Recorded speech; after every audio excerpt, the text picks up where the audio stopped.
মাত্র 15 মিনিটে দেখুন মুর্শিদাবাদ, বীরভূম, পূর্ব বর্ধমান, পশ্চিম বর্ধমান, পূর্ব মেদিনীপুর, পশ্চিম মেদিনীপুর, ঝাড়গ্রাম ও উত্তর 24 পরগনার 126টি আসনে 2026-এর পূর্বাভাস।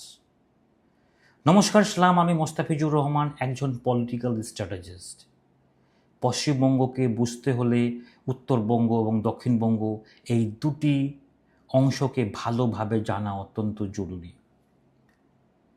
আমি 8টি জেলার 126টি আসন ব্যাপারে আমি আলোচনা করছি।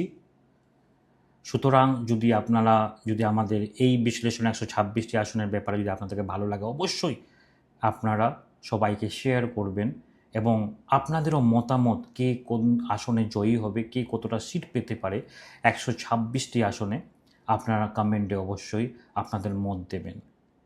কারণ যে প্রত্যেকের গ্রাউন্ড রিয়ালিটি বিভিন্ন রকমের দৃষ্টিকোণের মাধ্যমে সবাই দেখে এবং আমাদের এই পূর্বাভাস আমাদের ডেটার মাধ্যমে এবং গ্রাউন্ড রিয়ালিটি লাস্ট 1 মাসে কি ঘটেছে তার উপরে বেস করা এই ডেটা রয়েছে।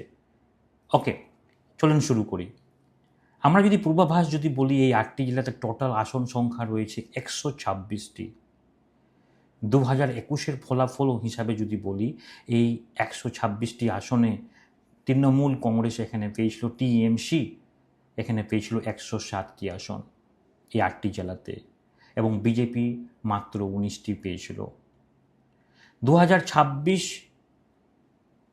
এই ক্ষেত্রে যদি আমি বলি, আমাদের 2026 বিধানসভা নির্বাচন ক্ষেত্রে যদি বলি, ডেটা ভিত্তিক এবং লাস্ট 1 মাসের ট্রেন্ড অনুযায়ী টিএমসি পেতে পারে 95 থেকে 105টি আসন পেতে পারে।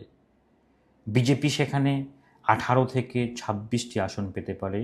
বাম, কংগ্রেস প্লাস অন্যান্য 3 থেকে 6টি আসন পেতে পারে। ওকে, চলুন ঝাড়গ্রামের টোটাল সংখ্যা রয়েছে